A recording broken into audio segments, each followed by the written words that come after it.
I'm a man of contingency.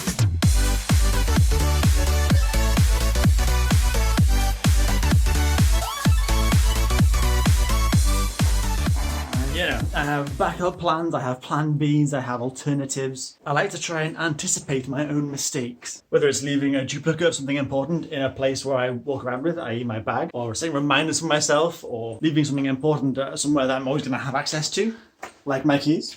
I make a lot of mistakes and I forget a lot of things, but I like to try and anticipate that and repairing it before it even goes wrong. Which is why I am so surprised that I've actually managed to run out of deodorant. It isn't the end of the world. I had a plan C, I guess, for this case, where I have a spray. Classically, I use a stick. I'll use a deodorant stick because it's antiperspirant. It's a brand that I trust and it does well. And obviously the whole brand that I trust thing, for a lot of companies, a lot of products, I don't tend to bother too much with. Like, I don't mind.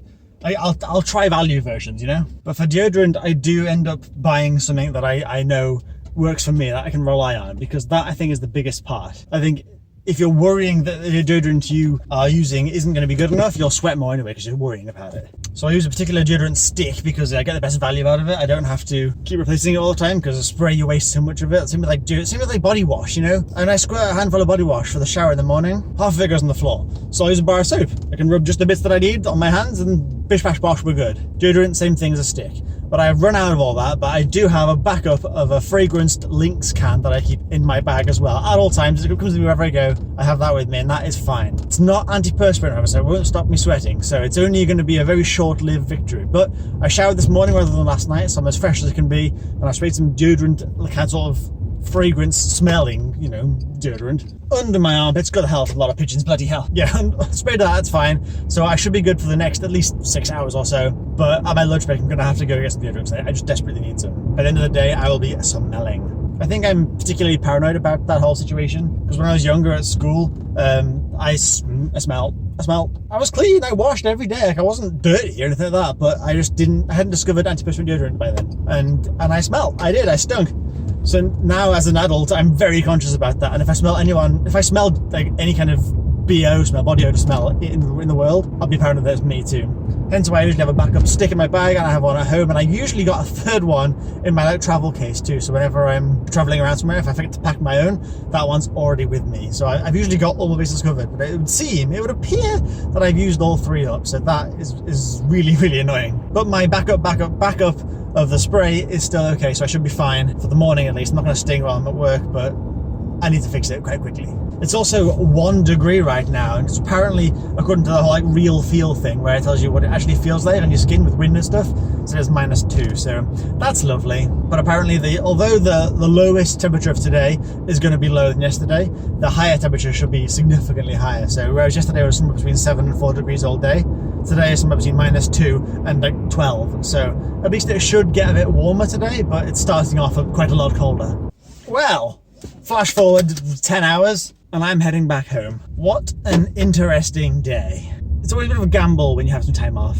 I mean, if your job is sort of, I don't know how to describe it, let's say an associate or a team member or a stylist, some clothing companies call them. We don't, but you know, whatever. When your job is I don't want to be offensive here, so I don't want to say the wrong term here, but let's face it, lower tier. And your job is you clock in, you do some stuff and you clock out and you go home again. When that's your job role, having some time off, it's like it's good. Like you get out, you do your thing, you come back and you just pick up where you left off. When your job role is a little further up the chain, not top level, like nowhere near the top, but a little further up where you've got some responsibility, you know, you've got some accountability, you've got some things to plan and make sure tick over nicely. When you've got a team underneath you that you're leading and trying to get them to do certain things, having time off is great at the time, but coming back is always a gamble as to what you're going to walk into.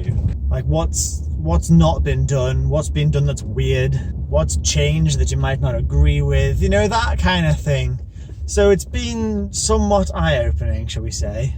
Kidding me, there's a Mazda in front of me, a 67 plate Mazda, so it's what, 6 to 12 months old if that, and he's driving ridiculously slowly over these bumps. I mean, over the bumps I get it, but you can speed up between them, right? It's a nice looking car though. It's not a classic Mazda, it's not like a sports car Mazda, it's like a saloon Mazda. It's all right. Anyway, so yeah, it was painless. I wasn't like freaking out about anything. It was all good, but there's a lot of interesting things coming up very soon. A lot of big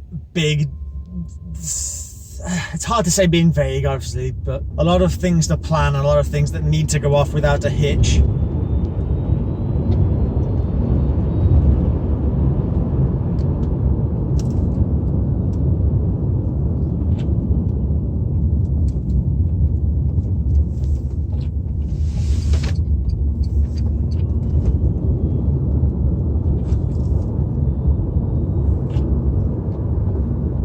That was fun. So yeah, I don't know how much time I'm going to have outside of work for vlogs and actually doing anything interesting. I think tomorrow I'm at work, but the day after that is my day off. That's my day off, basically, for the next 2 weeks. And that's when I'm getting carpet fitted, so it'll be a bit more of a DIY-y kind of video, I think, if I get much content of the actual carpet going in, because I'm not doing it myself, I'm not fitting the carpet, but I'll be there when they're doing it, so I'm sure there's something there. But yeah, just a bit of a forewarn, my shifts are a bit mental over the next week and a half to 2 weeks, so what I do in my free time will most likely constitute majoritarily sleeping, unfortunately. Just a bit of a disclaimer there before anything happens. But yeah, anyway, I'm back out now, and I've got another 12 and a half hours till I've got to be back in again, so that's awesome. I've got to wake up in 10 and a half hours? Okay, that's nice. Okay, I'm not even home yet. I'm setting my alarm for the morning. Anyway, whatever. It doesn't happen that often. It should be interesting, to say the least. Anyways, yeah, like I said, heading home now. Gonna unwind. Joe should be at mine now, I think. I haven't actually heard from her since lunchtime, so fingers crossed she's there and okay. But hopefully she's arrived there and it's fine. I'll sit down, have some food, watch some TV, just relax a bit before I get back on it tomorrow. And then she's back in on Tuesday, so she'll have another day off tomorrow, which would be nice. So you can carry on unwinding a little.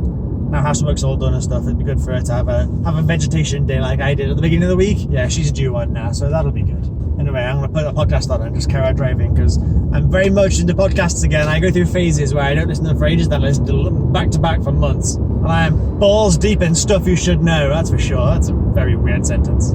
And that is exactly what we did. I'm not completely sure what the last clip was, by the way, so hopefully it was something to do with settling down, watching TV and eating some food, but I'm not too sure. So if it was something random, join the dots yourself. Sit down, have some food, watch some TV, just relax a bit.